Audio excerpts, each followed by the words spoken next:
पर्यावरण दिवस का मेरे हिसाब से एक ही मायना है सर। ये जो भी धरती मिली है हमारे पूर्वजों की धरोहर है। हम इसको ऐसे ही पूरा वापस नहीं करेंगे तो आने वाली पीढ़ियों के साथ हम लोग अन्याय करने वाले होंगे। तो जहाँ तक हो सके हम सब अपने आप एक एक आदमी अपने बिहेवियर में चेंज लेकर आकर मेंटली और फिजिकली चैलेंजेस को दूर हटाते हुए धरती को साफ सुथरा आने वाले जनरेशन को निश्चित करना, इसका दूसरा नाम तो प्रोग्रेस और डेवलपमेंट दे रहे हैं लोग। वो ठीक है, एक हद तक ठीक है, लेकिन हमारे हाथ में जब तक है हमें लिमिट में रहना है और प्रकृति के साथ ज्यादा छेड़छाड़ नहीं करना है। सिर्फ सारे भूगोल में हम मानव ही एक ऐसे प्राणी है जो बोल सकते हैं, समझ सकते हैं और हमारी संभाषण दूसरों को सुनती है। और भी दूसरे प्राणी है जो हमारे साथ साथ जी रहे हैं और इन सब प्रदूषणों का उन लोगों को भी इफेक्ट हो रहा है। प्लास्टिक कवर तो हम इस्तेमाल करते हैं, वो इस्तेमाल नहीं करते, लेकिन फिर भी उन लोगों को इसका इफेक्ट झेलना पड़ रहा है। हम एक ही ऐसे प्राणी है जो हमारे बचाव के लिए बाकी सबको खतरे में डाल रहे हैं। तो हम लोग ऐसा प्रयास कर रहे हैं, प्लास्टिक का विरोध करना है। विरोध करने से मेरा मतलब ये नहीं कि आप प्लास्टिक की इंडस्ट्री पर ताला डालो, जरूरत को लिमिट लगाओ। खबरों की वही तस्वीर, बिना बदले बिना डरे, जज्बा सच का लिए, सच दिखाते हैं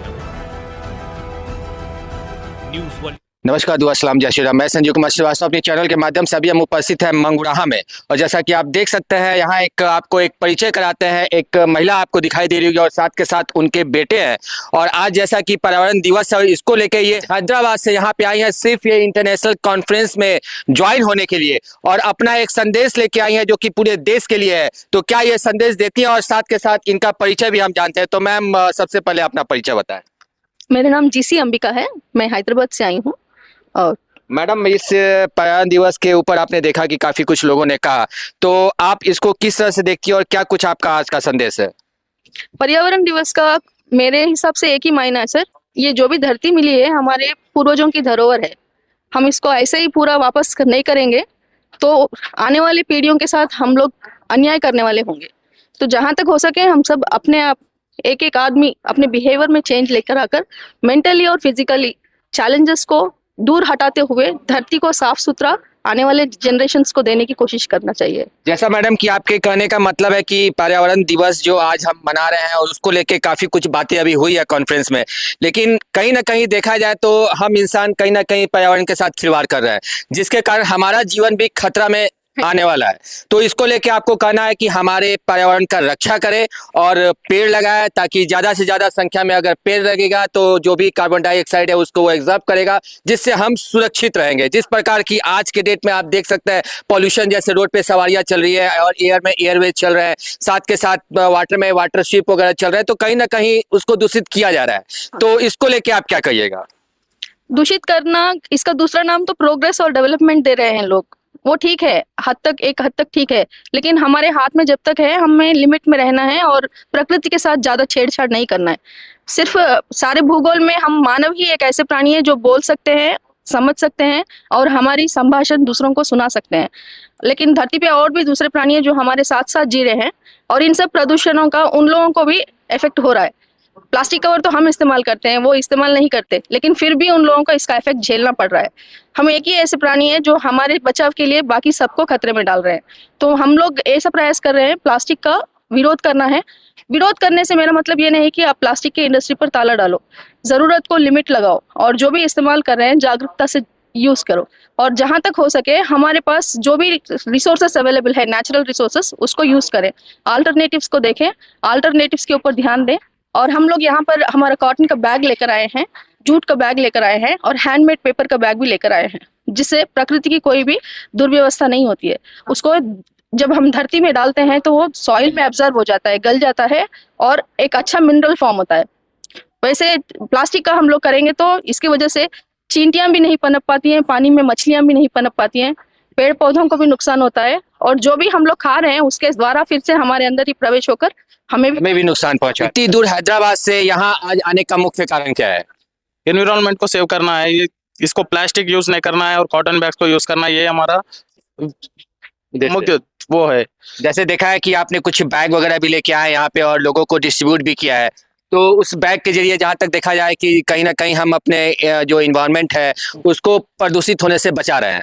देखा आपने किस प्रकार अभी जो फैमिली है जो कि इतनी दूर हैदराबाद से यहाँ चल के आए सिर्फ 2 घंटे के कॉन्फ्रेंस के लिए, और अपने कॉन्फ्रेंस में बहुत अच्छी पहल रखी है कि लोग जो आज के डेट में प्लास्टिक यूज करते हैं उससे कहीं ना कहीं देखा जाए कोई इन्वायरमेंट को, और साथ के साथ पशु भी जो कि अपना दाना किसी सड़क पे या कहीं भी मैदान में खाते हैं, अगर उनको प्लास्टिक खाते हैं तो उनकी भी तबीयत खराब हो जाती है। अगर आप पानी में फेंकते हैं जो बड़ी मछलियां खाती है उनकी तबीयत खराब हो जाती है, और साथ के साथ कहीं ना कहीं देखा जाए तो हम भी जो खाना खाते हैं उसमें कहीं ना कहीं प्लास्टिक का मिश्रण आ जाता है। तो प्लास्टिक को अवॉइड करो, उसको अवॉइड करो। और साथ के साथ मैडम जो है एक जूट का बैग वहां पे प्रेफरेंस कर रही है कि लोगों को जो है इस तरह की बैग यूज करना चाहिए ताकि हमारा पर्यावरण है वो भी सुरक्षित रहे और हमारा इन्वायरमेंटल जो है वो हमेशा शुद्ध रहे। जैसे कि आज वर्ल्ड इन्वायरमेंट डे है, तो इसको लेके अभी 2 घंटे से जो कॉन्फ्रेंस हो रहा था उसमें काफी तरह तरह के जो है लोगों को बताया गया कि किस तरह अपने प्राकृतिक अपने नेचर को शुद्ध रखना है। तो इसको लेके सर आप क्या कर रहे हैं?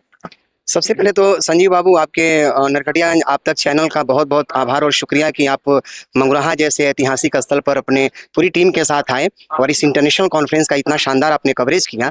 और बहुत खुशी हो रही है कि 360 रिसर्च फाउंडेशन के जो फाउंडर हैं सुधांशु शेखर जी, उन लोगों ने आउट ऑफ बिहार के भी लोगों को इसमें एज ए डेलीगेट इन्वाइट कर लिया है, जिसमें हैदराबाद के दो डेलीगेट आए हैं, जिसमें हमारी अंबिका जी हैं, उनके सुपुत्र हैं, और हमारे प्रयागराज एयरपोर्ट के जो ऑनरेबल एजीएम सर आदरणीय श्री प्रमोद मिश्रा सर, जो कि आज के कार्यक्रम के चीफ गेस्ट भी हैं। बहुत खुशी हुई जान करके कि कैसे हवाई जहाज जो है जब ऊपर जाता है या नीचे लैंड करता है तो प्रदूषण का वो भी कैसे कारक बन जाता है। आज एजीएम सर ने बहुत बारीकी से आज के इंटरनेशनल कॉन्फ्रेंस में बताया, और मुझे लगता है कि मुख्य वक्ता के रूप में हमारे ऑनरेबल एजीएम सर ने जो कुछ भी हम सबको बताया, इस कॉन्फ्रेंस में लगभग 50 से 60 डेलीगेट ने भाग लिया। सब में बहुत इंपॉर्टेंट बात थी कि हम नेचर के साथ जो भी अपना रिश्ता रखते हैं, कहीं ना कहीं अगर हम सावधानी रखें कि नेचर से हम हैं, हमसे नेचर नहीं है, तो शायद आज का वर्ल्ड एनवायरनमेंट का मोटिव सफल हो जाएगा और नेचर को हम कभी भी नुकसान नहीं पहुंचा पाएंगे। जी बहुत बहुत धन्यवाद। देखा आपने कितनी अच्छी बात बोली हमारे सर मुकुंद मुरारी सर ने, और हमारे समक्ष जो व्यक्ति है इनसे भी हम इनका परिचय लेते हैं। तो सर सबसे पहले अपना परिचय दें। Amit Kumar, sanitation supervisor block के लिए पर्यावरण और स्वच्छता के क्षेत्र में ही हम लोग काम करते हैं। एजुकेशन को लेकर समाहित कर सभी चीज़ों को देखते भी हैं। आज विशेष दिन है, विश्व पर्यावरण दिवस है, और विशेष रूप से आज इस मंगुराहा की ऐतिहासिक धरती पे हमारे साथ में पूर्व मुखिया जमुनिया हमारे सुनील गढ़वाल जी, हमारे मुकुंद मुरारी सर जी साथ में हम लोग खड़े हैं, और यहाँ पे काफ़ी अच्छी अनुभूति हो रही है। आप सभी के माध्यम से सबको बताने की ज़रूरत है कि विश्व पर्यावरण दिवस पे सबको जगाने की ज़रूरत है कि जिस तरह से अभी हमारा इन्वायरमेंट हो रहा है, वातावरण हो रहा है, उसको संभालने के लिए हमको पेड़ पौधे लगाने होंगे और निश्चित तौर पे अपने भविष्य को बचाना होगा। और उस कार्यक्रम को जो 360 अप्रोच जो का यहाँ पे हमारे सुधांशु जी ने कार्यक्रम आयोजित किया है, इसमें जो भी गेस्ट हमारे आए हैं बाहर से, हम देख रहे हैं कि बहुत दूर दूर के जो ऐतिहासिक लोग हैं, वो इतिहास यहाँ जो लिखा गया है पहले, उसको बदलने के शुमार में, इस इन्वायरमेंट को संरक्षित करने में अपनी सहभागिता निभाने उपस्थित हुए हैं। इसके लिए हम चंपारण की धरती से अपने प्रखंड प्रशासन की तरफ से इन सब का आभार भी व्यक्त करते हैं। और आप एक बार जगाना भी चाहते हैं सभी को कि इस वातावरण को, इस पर्यावरण को बचाने में आप सब लोग एक साथ मिलकर सहयोग करें, तब जाके हमारा मकसद कामयाब होगा और हम अच्छा इस पूरे वातावरण को प्रदूषित होने से बचा पाएंगे, और इस गौनाहा जैसे सुदूर क्षेत्र को भी हम वातावरण को अच्छा से रख पाएंगे। बहुत बहुत धन्यवाद आपसे। देखा आपने कि कितनी बड़ी बात इन्होंने कही, और आपकी सहयोग रहेगी। अगर सब मिलकर सहयोग करेंगे तो शायद हम आने वाले जो खतरा जो हम पे ऊपर मंडरा रहा है उससे हम बचे रहेंगे। जैसा कि देख सकते हैं हमारे समक्ष जो व्यक्ति है जो कि हैदराबाद से आया, और आज पर्यावरण को लेके बहुत बड़ा इन्होंने एक इन्वेंशन कर दिया है, एक मशीन बना दिया है, जो कि मशीन कहीं हर जगह एयरपोर्ट, रेलवे स्टेशन या बस स्टैंड या कहीं भी आप उसको लगा सकते हैं। तो उस मशीन का क्या वर्क है और कैसे आपने उसको बनाया है?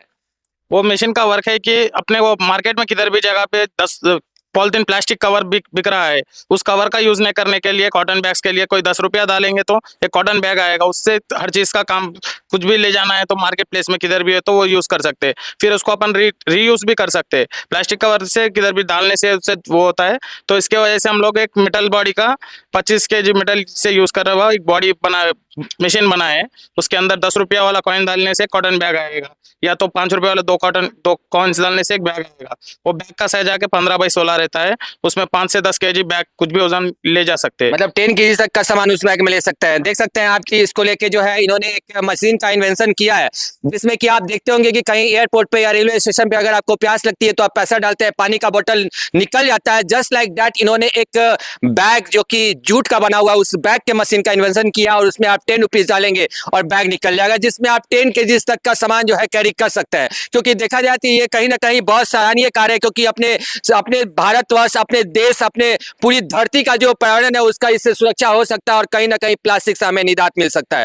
जैसा कि आप देख सकते हैं हमारे समक्ष जो व्यक्ति हैं, और चलिए सबसे पहले हम इनका परिचय जानते हैं। तो सर अपना परिचय बताएं। Dinesh Singh, can manager, Narkatiaganj sugar mill. Narkatiaganj sugar mill में आप कैन मैनेजर है, और क्या नाम हुआ आपका? दिनेश सिंह। दिनेश सिंह। और देख सकते हैं आप कि हमारे समक्ष जो व्यक्ति हैं इनका नाम दिनेश सिंह है और नरकटियागंज शुगर मिल में कैन मैनेजर है। तो सर जैसा कि अभी 2 घंटे 3 घंटे से आप यहाँ कॉन्फ्रेंस में बैठे हैं, और जो आज का कॉन्फ्रेंस है जो कि इन्वायरमेंट को लेके, जो कि प्रकृति को लेके जो है आज का कॉन्फ्रेंस रखा गया है। और जैसे कि देखा जा रहा है कि जो शहर में प्लास्टिक यूजेज हो रहा है, और जिस प्रकार से आपके शुगर मिल में भी देखा जा रहा है कि जो वेस्टेज वाटर होते हैं वो नदी में डाला जाता है, और कहीं ना कहीं देखा जाए तो एक नदी भी जो है हमारे पर्यावरण में उसको साफ करने में, उसको अच्छा रखने में कहीं ना कहीं 50% का वो हिस्सेदारी है। तो इस तरह के पर्यावरण को लेके आप क्या कहते हो? इस तरह की गंदगी जो फैलाई जा रही है, प्लास्टिक को लेके क्या कर रहे हैं? प्लास्टिक बैन होना चाहिए पूरी तरह से, इको फ्रेंडली सब होना चाहिए सिस्टम, जिससे कि प्रदूषण सही रहे और सबको जो है अच्छी सांस मिले, पर्यावरण सबका अच्छा रहे, सबका स्वास्थ्य अच्छा रहे। सर मिल के बारे में आपने नहीं बताया कि मिल का जो वेस्टेज वाटर है उसके लिए कोई डंप या कोई ऐसा जगह बनाए तो कि उसको नदी में फेंकने से जो जानवर होते हैं अभी गर्मी के टाइम में पानी पीने जाते हैं वो बीमार पड़ते हैं। नदी में हमारा कुछ नहीं जा रहा है, अब सब जो है लग रहा है सब बंद है, क्योंकि नदी का पानी अभी काला पूरी तरह से दिखाई दे रहा है सर। तो इसको लेकर अगर आप सजेशन दें, तब इस ध्वनि प्रदूषण और जो जल प्रदूषण है, ध्वनि प्रदूषण सबके लिए नुकसानदायक ही है अगर ज्यादा है तो। क्योंकि जिस प्रकार जो गन्ने का समय होता है और मशीन जो आवाज करता है कहीं ना कहीं, तो देखो मशीनरी का सिस्टम है अपना, जो उस बहुत कम ही होता है सब। क्या इतनी बड़ी